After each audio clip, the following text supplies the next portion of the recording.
Hello and welcome to Roker Rapport TV. This is the start, I suppose, of the 2018-19 season. We're finally here. It's been a whirlwind summer. We've all been tracking Twitter and God knows what else over the summer, like you always do, reading the forums, checking, see who's signing, getting the goss, reading Roker Report, checking elsewhere. And we're finally here. We've got a week or so left of the transfer window, so all that fun hasn't quite ended yet. So this weekend, Charlton. To be fair, it's a good opening game, I think, in some ways, because it doesn't, if it had Wimbledon or Accrington Stanley, we'd be like, oh, we really are in League One. But Charlton, we have played them opening day in the Premier League before. Did get beat, hopefully not get beat this weekend, but it is good to have a team like them on the opening day. I'm happy with that. It should be a big game as well. I think hopefully about 25,000 go there. That'll be big. Today I've got a few questions. I'm going to probably pick my start 11, provided we haven't signed anybody while this records or before it goes out. If we do, then shit happens. But yeah, we'll do a bit of that. So, first question from Adam, well, not Adam SCFC12. He says, has Stewart Donald took you up on your Roker Report TV offer? Can we expect him on it in the near future? I haven't actually spoke to Stewart Donald about it since he was last on the podcast, but he has agreed to come on. I presume that he's probably waiting for the transfer window to close, so we'll see what happens there. But he's a man of his word. He will be on, I'm sure, and I'm pretty sure we're going to record it here in the studio, so it'll be me here, him there. That'll be nice. So yeah, that'll be good. I'm looking forward to that. We have J Hart asks us to talk about why some fans love to knock the club stroke owners at any given time. I've never understood that mentality. I agree. It's funny, you see them at the match, you sit there and there's certain people who, you play the first 5 minutes of the game and then the first straight pass and they're, oh, I haven't hit one all day. No, can't collect two passes. We can't pass together. Oh, for God's sake, same old story. And it just doesn't help, does it? I mean, I know that footballers get paid and that's their job, but it cannot be easy when the first time you hit a straight pass, the whole ground, well, not the whole ground, but a loud section of the ground is like, oh, can't believe we can't pass a ball together. It's disgusting. We're shite. And yeah, there is certain people who are just natural pessimists, and I'm an optimist. I always try and look for the positive side. I mean, last year I sort of lost that, but I think everyone did. Yeah, we were getting relegated, but generally, I always try and look on the positive side of things. What's the point? What's the point in going to the game on the Saturday if you're like, oh, we're going to get beat? There's no point. Even when we used to play, Manchester United, Man City, Chelsea and stuff, you always had that feeling that they might win. And you know what? Often we actually did win, especially at home. Over that Premier League era, we did beat every single team in the Premier League. So I think, yeah, it's an interesting one. I don't understand. It's generally, as a generalisation, it's probably the older supporters who are just sick of watching Sunderland go up and down, up and down, up and down. But I suppose that's life as a football fan, isn't it? No club really is just a continual up. I mean, even the big ones, Man United's lost 6-1 at home to Man City and stuff. I mean, it does happen. You do take them horrendous Tonkins, any club, it's never necessarily easy, but yeah, I don't really understand. I'm generally always positive. I mean, you should call out the club on certain things, be negative about Ellis Short. There was plenty to be negative about Sunderland last year, and I can't blame anybody for being negative. I was negative about it, but at the minute, it seems like, we're on a positive path. We've got an owner who, you can't just blindly say that he's, going to do a good job. But we've got an owner that seems to care. He's out there. He's talking to fans. He's saying a lot of the right things. He's very open. We've got a manager who I think, for this level was a really good appointment for. He did a good job at St Mirren. They've signed some players. They've kept virtually all the promises. Obviously, they need a striker. And hopefully by the time this finished video is up, we have signed one. But other than that, I don't think there is much to be negative about. And I kind of understand why people are so negative. I mean, people anybody calling Stewart Donald a chancer or a fraud at this stage is merely guessing, because there's absolutely no evidence to suggest that. So, yeah, I don't understand it. Why people are necessarily negative. Certainly at the minute, we're in League One. Be negative maybe about that, but they're finally looking like we're on the positive trajectory. So why not enjoy it? Hopefully, it's going to be a really fun ride the next few years. Hopefully go up this year and then be in the Championship for a few years and then hopefully get in the Premier League. That's certainly my optimistic view. That's what I want to happen, and I think all the fans should just look forward to that. Jake Collinson asks, do you have any guests lined up for the season? Any fans be invited to RR Towers? To be honest, I haven't really thought about it. Guests, I would love to have like former players and that on. That would be good. As for fans, to be fair, it's just a case of like logistics. Like, this studio is in Blyth. Most Sunderland fans live in Sunderland. You're talking a 30, 45 minute drive up here, 30, 45 minute drive back. So logistically, it just depends on that. But also, one of the things that I like about doing it by myself is that I can just decide when I'm going to like record. So having sort of it regimented to fit into having it scheduled every week at a certain time is going to be actually difficult to fit into my life. So I don't know. Maybe down the line it's possible to have fans on, but at the minute I think I'm like keep it sort of like this. And then if we get somebody, former players, I've not actually sent any feelers out for former players, but you never know. But Stewart Donald or Charlie Methven or whoever, if any of them come on, then that would obviously be brilliant. But I don't really have any plans beyond that. I think this channel, or certainly this section of the channel, is probably just going to be my ramblings that I don't get to say necessarily because I'm hosting on the podcast. So, yeah. IX Manoni, do you think we'll sign more players? Yes, we will. We'll probably sign 2 strikers. I still think we're probably a little bit short in centre mid, but they can't really do anything until Cattermore leaves, if Cattermore leaves. So probably short a little bit there. I actually think also we're a wee bit short at centre back, to be honest. Because one of the things we've got at the minute is a lot of players who can play in a few positions, but the thing is if you get 2 injuries as centre back and centre mid, then Tom Flanagan kind of playing centre back and centre mid. You know what I mean? I know we've got a few more centre mid options, but I think we're probably. I wouldn't be surprised to see we'll sign another centre back. Probably not another centre mid unless Cattermole goes, but we definitely need 2 strikers. 1 striker, it would need to be like Billy Sharp for me to be content with 1. So yeah, definitely going to sign some more new players. G at County Durham asked, where did new midfield signings leave Robson? I honestly thought it would be NB in first choice, maybe captain, but silence is otherwise. Jack Ross apparently really rates Ethan Robson, so I wouldn't read too much into that. Personally, I did expect Ethan Robson to probably be one of the first names on the team sheet this year. That might not be the case. That being said, at his age, I think he's 20, 21. We're going to play possibly 60 games. We're going to be a lot of football played this year. Probably the most at Sunderland. And, we're in 3 cup competitions, 46 league games, 3 cup competitions. It's all going to add up. So the players are going to play games. Robson might not necessarily be the starter straight away, but going down the line, he probably will. McGeoch has a bit of an injury record. He picked up an injury against Middlesbrough. Probably should be fit for this weekend, but you never know. We've seen with Sunderland all the time. Last season, did we ever have a fully fit squad? Did you ever look at the team and go, "Oh right, okay, everyone's fit and raring to go"? You've got to have a squad that can deal with players going out of form. You've got to have a squad that can deal with injuries, suspensions, and everything else, and players that you might not think are going to be starters. I look at Tom Flanagan and I'm like, he's probably not going to be a starter, but he could play every game because you're likely to pick up injuries at left back, right back, centre mid, and he can sort of cover all them positions. And you've got to look at Robson and we might have 2 midfielders ahead of him. I would probably say we've got 2 centre mids ahead of him. I think 09 and Mickey are going to be ahead in the pecking order. But that's not to say that he won't get a lot of game time. And also you've got to think, maybe away from home he drops from the 4-2-3-1. He might put a deeper centre mid in there.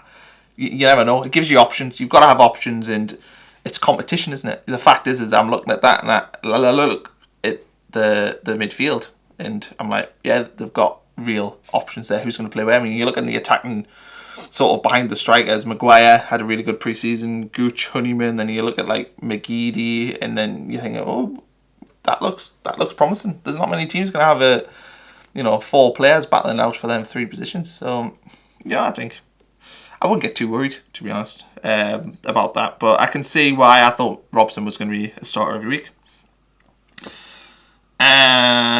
David Hamblin asks, making the likes of Kone, etc., who don't want to be at the club but are happy to collect their 40k a week, is it really good idea for them to be training with the under 23s?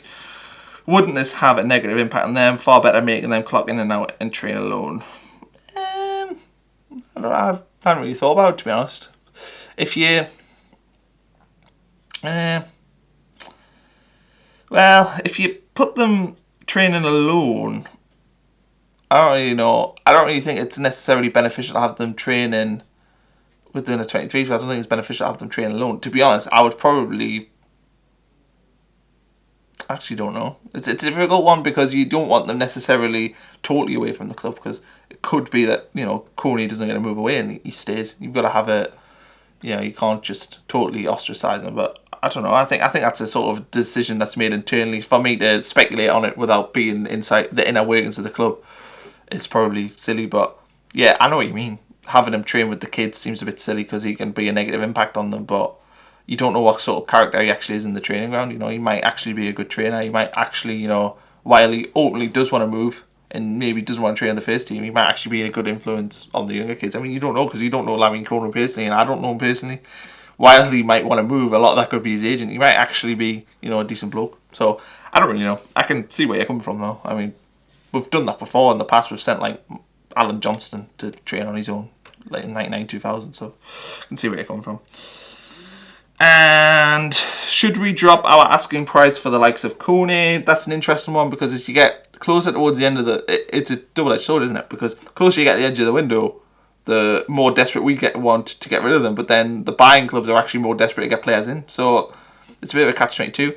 Personally, if there isn't anything left to play on the fees of certain players, so if there isn't anything left to pay for Kone on the backlog transfers, then letting them go for free, while it sounds silly, you know, might not necessarily be a bad idea to get his wages away, but it's difficult. I know for a fact that they've been desperately trying to move them, and they've thought they've had breakthroughs and they haven't. You know, you look at a player earning 40 grand a week, you know, you accept an offer for 6 million, but they can only afford to pay them 20. So either we've got to make up the extra 20 grand, you've got to ask Coney to drop his, you know, wage by 20 grand, or the deal doesn't happen. And ultimately the deal doesn't happen. So it is a double-edged sword, sort of in every respect. It's so difficult to move these players, and I really don't envy, you know, the club in doing it. They've inherited a shit situation with that, but that was, you know, why the price was low. I think they expected to have them moved at this point. I really do.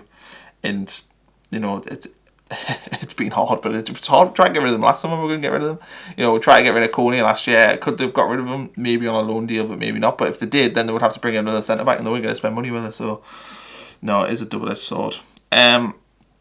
Next up, I will load up where is it? I'm looking for a tweet. Right, the team this weekend, we're going to go from goalie to striker. So in nets, I think it's obvious. I'm joking, not Robin Royer. I wouldn't dare. McLaughlin, gonna go nets, makes sense. You'll have to excuse my poor handwriting. I might actually just write them down and then put it up on like a screenshot. I don't know, depends if I'm be off. And I need to think about what way this will be. So if you're gonna be looking at this, then right back's gonna be this side. Yeah, that's right, I think. Donald Love goes in at right back. He's played most of pre-season. While I think Denver Hume could have been in a shout with playing left back and then putting Matthews right back. I think you'll go with Love at right back, Matthews at left back. But I'm not a fan of playing fullbacks out of position. I think Matthews is a competent left back, but you know, play a left back at left back, play right back at right back. We've seen it so many times with Sunderland before. It's like Phil Bardsey at left back. Like, yeah, but he's not a left back. It doesn't make any sense. Buy a left back. Put a left back and left back. Kieran Richardson, Jack Colback, we've had so many players play left back. Put a left back, get an actual left back, play him there. We've actually got Oviedo still at the club. He could play. I don't necessarily suggest it, but he could.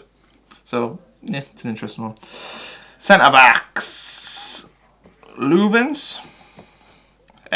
Sneaky good business, Louvens. Because at his age, you look at it, he's coming up 35. Oh, that's an old player, but, you know, experience in the championship, played last season, championship. Big player, and at this level, you cannot afford to not have a player like him in the box for stuff like corners, set pieces. So that's sneaky but good business. 2-year deal as well. You know, he's probably going to be on a League One wage next season if we're in the Championship, and he'll be good cover. You know, a good head in there. And while people are like, oh, it's just another John O'Shea, it's just another John O'Shea. You know, well, actually, he's a different human. He's a different person to John O'Shea. And John O'Shea was stale and stuck in the old regime. Louvens isn't. So, yeah, I think it's a good signing. Next to I don't know if they will play Baldwin because he hasn't actually played yet. So it's a bit of a tricky one. But when I think about it, I think it probably will be Baldwin. I think sneakily it could be Flanagan. I wouldn't be surprised. He looked alright in pre-season as well. But I'm actually going to edge with Baldwin at centre-back. Baldwin at centre-back. Again, I think that was good business. You know, they're getting a player who's a captain. Getting leaders all over the park, which last year, you know, around Cattermole and O'Shea, which I don't even think count because they were stuck in that horrible malaise that was going on at the club. Louvens and Baldwin are 2 leaders who are going to be playing at the back, communicating, and I like the sounds of that. I mean, think about the last time our defence was good was when we had Kabul and Kone, and we had a leader in Kabul and telling Kone what to do. Well, this time we've got Louvens and Baldwin, who are both communicators, who are going to be able to tell, you know, are going to be willing to shout at the players that are doing their job wrong. So at centre back, we are actually quite strong, which is probably for the first time in a long time. I think we look good there. I've already said that Matthews will probably play at left back. At this level, he should be a Storm and fullback. I actually thought he did well last season. When he got a run, he looked actually decent. One of the few players that, you know, I wouldn't say covered themselves in glory, but weren't a disgrace like a lot of the other players. So yeah, I'm happy with playing Matthews next season. I realise this pen's being tricky and not working properly. Central midfield options, it's interesting because I can see him playing Cattermole, but honestly, I don't necessarily know if that's the best idea because, I don't know, wouldn't it be nice to not see Cattermole start, really? I mean, I don't want to hammer Cattermole. I'm not necessarily his biggest fan, I'm not necessarily his biggest critic either, but I just think, no, for me, we've got midfielders that I actually think are better than him, so logically, it's going to be O'Neill, and McGeoch. And I apologise if I've spelled these names wrong, but, you know, I'm not doing it. I've got like a little thing I made earlier, so who cares, really? You know what I mean. McGeoch, though, he looks. Him in particular is playing well below his actual level. Like, he's a championship player, and he was a good SPL player last year. So McGeoch, he if you can keep him fit, the only knock is his fitness. If you keep him fit, star player. O'Neill, we've all watched the 15-minute YouTube video, and that's really what we're basing our opinion on. For me to lie to you and say that I know anything else about him or I'd heard of him before we signed him would be a complete and utter lie. However, that 50-minute YouTube video, he looked really good. Look at his stats, look at what people are saying about him. Gets the feeling that he is a good egg. And then you look at it and you think about the players that they've signed so far, and you're seeing a lot of good eggs. You're seeing a lot of people, you know, think about what was said about Baldwin, think about what was said about Louvens, think about what's been said about O'Neill. You've got players there who are obviously good lads, you know, good heads on them. O'Neill, apparently, you know, he's a ridiculous trainer. He's got a mind diary. He's geared himself to being a top footballer. So having him, again, good business. And they're saying 380 grand. That's a risk. You know, that if that sort of money, that's a risk worth taking. You know, I'm surprised that other teams weren't, you know, fishing around him. So got that centre mid, and I think O'Neill and McGeoch are likely to be 2 of our star players this season. While I would love to see Robson get some game time in there, and I think he will. Naturally, I think these 2 are going to be the starters going forward. I'll start. Right. I think I might have done these backwards. I don't know. If I write the positions above them, actually, then that'll work. Right back, centre back, yeah, that'll do. CM, right mid. So right midfield, I don't think it's any surprise to see Lyndon Gooch. Again, at this level, he is better than this level. I think he should have played more last year, to be honest. I still don't understand why he wasn't one of the first team names on the team sheet. But I would say Gooch is probably better than Honeyman. And I'm a fan of Honeyman. I know people don't necessarily rate him. Personally, I don't. He scored 8 goals last year in the Championship. He's playing at the level below. It's not unrealistic to say that Honeyman could score 10 plus. So Honeyman and Gooch together, you know, how many teams in this division can actually look at them and have them sort of players? Probably not many of them. You've also got obviously Aidan McGeady, who I think, again, if he stays, you've got a big player there. You know, at this level, Aidan McGeady's going to be frightening. But right side, we're going to have Lyndon Gooch. I think that's a handy player to have there. In Cam, the Honeyman. People, again, as I said before, not a big fan. Some people don't like Honeyman. Personally, I do. I think he's quite creative. I think he's tenacious. I think he does a lot of positive things. I think he wears his heart on his sleeve. To be honest, I don't understand why people don't necessarily rate him. Last year, to single out Honeyman seems ludicrous, really, because he was one of the few players that actually contributed quite positively and actually, I think, came out with a better reputation. He scored 8 goals. He was our second highest creator in the teams in terms of chances. He played most games. You know, he never shied away, never picked up a niggle. He's a local lad. I struggle to see, like, interesting. Put in the comments. I'm interested to see why people don't necessarily rate him. I mean, people say that he isn't that good, but everything else suggests that he is good. So I'm curious. I don't understand that. And we've had chats. I mean, I know Roker Rapport gets hammered as being ridiculously pro Honeyman, but why wouldn't we be? Like, he's a decent player and he's a young lad, and he, you know, provided he wants to stay, why would you be happy with him? I think maybe one of the reasons people don't like him is because he's one of the ones that was reportedly wanting out when all his agent is. So I don't know. On the other side, people talking about not playing Maguire, but I can't understand that. Maguire was one of the probably star player in pre-season. Very good going forward. Everything seemed to sort of go through him. So yeah, I think he's a lock to play on that left hand side, and I think that'll work. So I think that front three. Look at that midfield: O'Neill, McGeoch, Gooch, Honeyman, Maguire. I think you can safely say that we've got 3 players there, McGeoch, Honeyman and Gooch, who are better than League One. O'Neill, unproven at this level. Fair enough, he's been playing League 2 football, did a good job last year. Maguire has been a League 1 footballer and had a poor season last year. So look at that. You look at the team and you think, right, okay, who's proven at this level, who's not? And right back, Donald Love, iffy. Yeah. But Leuven's proven at the level above. Baldwin proven at this level. Matthews proven at the level above. O'Neill proven at the level below, but proven very well. Good young player. But obviously there is a question mark over whether you can do it at this level. McGeoch proven the SPL, and you know what? Like, I know it's a different country, and people spin slate Scottish football, but he is better than this level.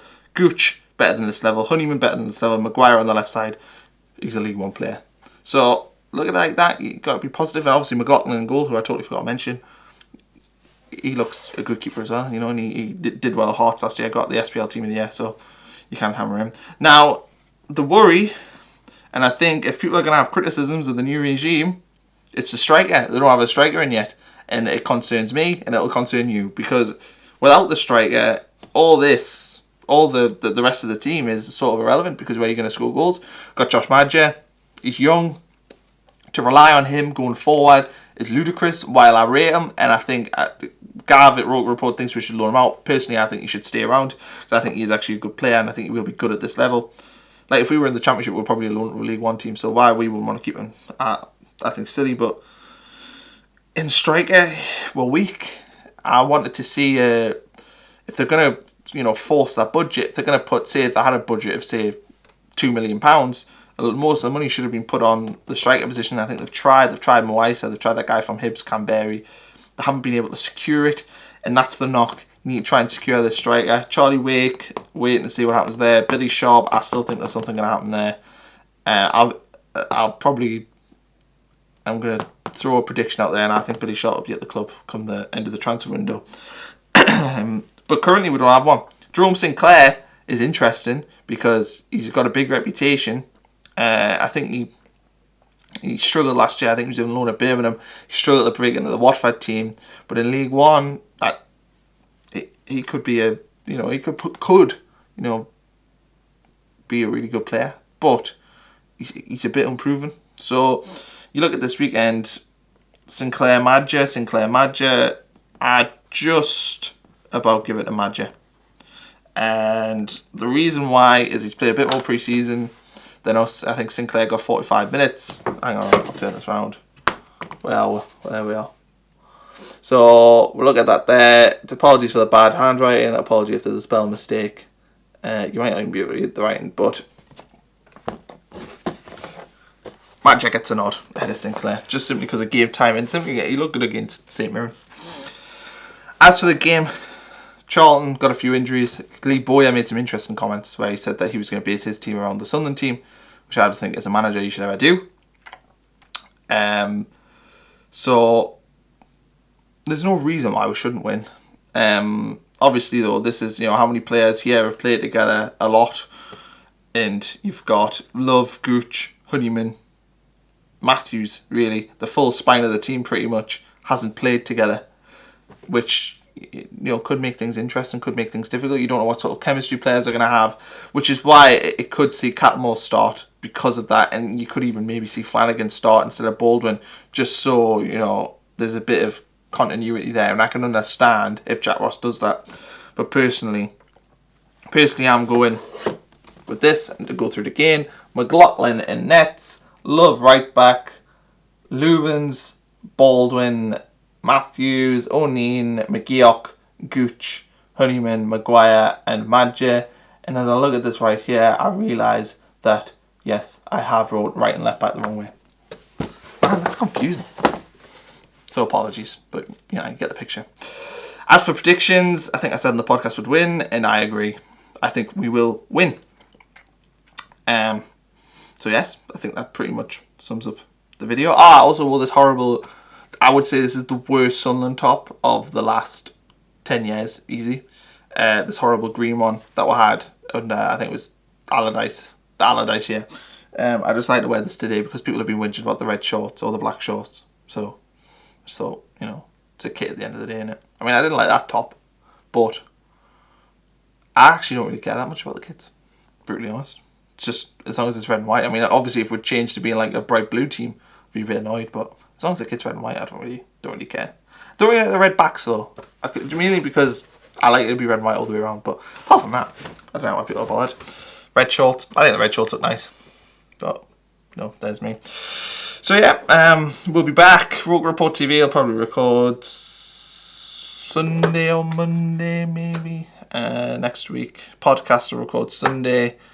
Other than that, we've got a lot of good stuff coming up. Hopefully get Stewart Donald back on the podcast and on Roker Rapport TV. We're trying to push to get Jack Ross on. We'll see what happens with that going forward. So thanks for watching. Like, subscribe, criticise my hairline. I have actually decided that I'm going to start pretty much to shave my hair off going forward, because I know that the YouTube commenters like to pick on my hairline. Personally, I don't really care, but that's life. So yeah, thanks for watching. Thanks for supporting me. Thanks for follow us on Twitter, Instagram. Thanks.